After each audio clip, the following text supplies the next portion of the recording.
Здравейте! В това видео ще видите как да настроите часа и датата на вашия часовник Casio G-Shock GM S2100.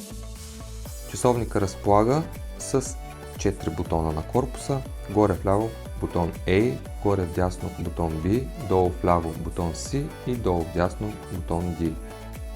С бутоните вдясно B и D ще може да избирате надолу и нагоре в менюто.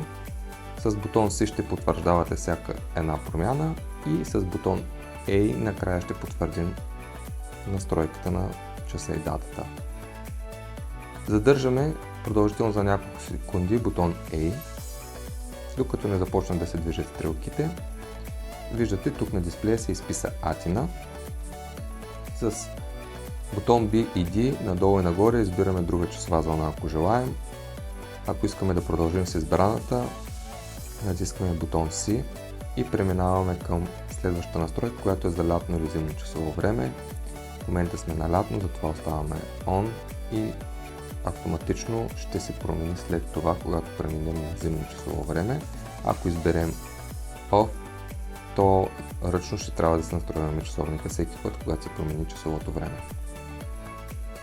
Долу вляво натискаме бутон C, за да потвърдим и продължим. Тук избираме часовата зона, на която да се показва цифровия дисплей. 12 или 24 часова, отново с бутон B и D.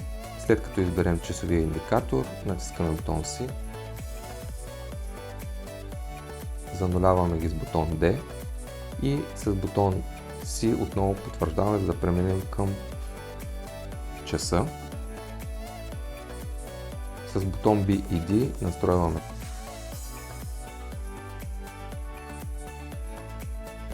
потвърждаваме с бутон C, преминаваме на минутите и тук избираме минутите, отново с бутон B и D. Потвърждаваме с бутон C след като сме готови и преминаваме на настройка на годината.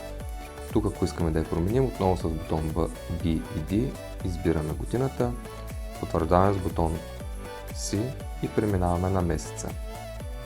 Избираме месеца с бутони B и D. Потвърждаваме с бутон C и преминаваме на деня. След като изберем и датата, натискаме бутон C отново. Тук ни пита дали искаме да издава звуците от часовника или не, съответно може да го спрете или да остане с звук и натискате бутон A, за да потвърдите настройките. Както виждате, стрелките започват да се движат и се настроиха към желания от наш час. Последвайте ни за още такива видеа.